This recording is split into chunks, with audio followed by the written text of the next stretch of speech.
सादर जय जिनेन।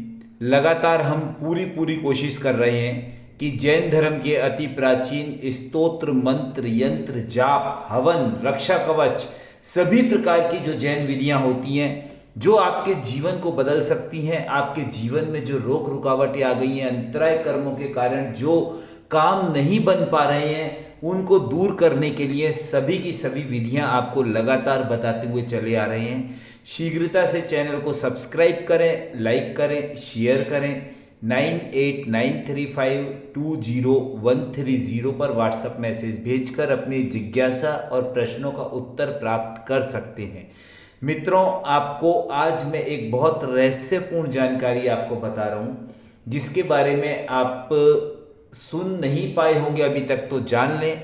क्योंकि रोज आप जब मंदिर जाते हैं, देरासर जाते हैं या किसी भी पूजा क्षेत्र में, सिद्ध क्षेत्र, अतिशय क्षेत्र में जाते हैं तो आपने हमेशा वहाँ देखा होगा कि एक बड़ा सा घंटा लगा हुआ रहता है। आप जाते हैं, उस घंटे को बजाते हैं, आगे बढ़ जाते हैं, दर्शन करते हैं, वापिस आ जाते हैं।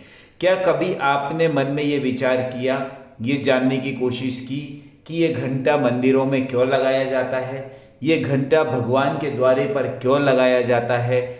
तो यहाँ पर आपको बता दूं कि मंदिर में घंटा और घर में छोटी घंटी, इन दोनों का यदि रहस्य आप समझ जाएंगे तो आप अपने जीवन में उस चीज़ को प्राप्त कर सकते हैं जो चीज़ अभी तक आप सोच भी नहीं पाए।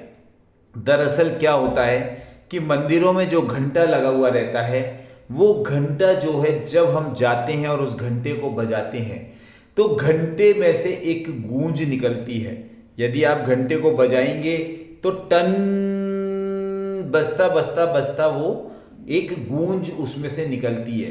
तो सिद्धांत ये कहता है, विज्ञान ये कहता है, दर्शन ये कहता है कि उस घंटे को बजाने के बाद उस घंटे के बिल्कुल नीचे जो उस घंटे का पूरा घेरा होता है उसके नीचे शांत भाव से आंख बंद करके हाथ जोड़ के खड़े हो जाना चाहिए जब तक वो गूंज उस घंटे में से निकल रही है।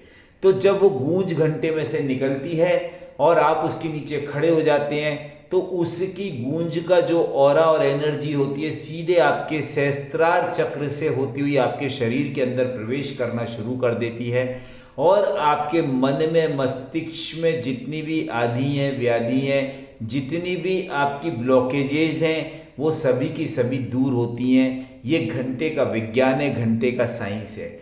ऐसे ही घर में एक छोटी घंटी हमेशा रखी जाती है, पूजा घर में भी रखते हैं।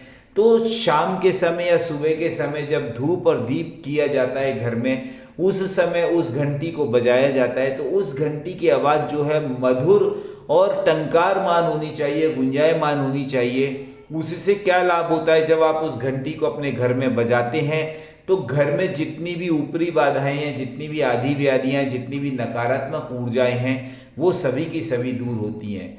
तो अब जब भी आप घर में घंटी बजाएं या मंदिर के घंटे को बजाएं तो उस समय आप ध्यान रखें कि आपको उन्हें बजाने के साथ साथ उनसे पूरी उनकी ऊर्जा भी प्राप्त करनी है। तो ये मंदिर में जो घंटा है इसके रहस्य के बारे में मैंने बताया। जुड़े रहें मित्रों हमारे साथ। सादर जय जिनेन। नमस्कार, धन्यवाद।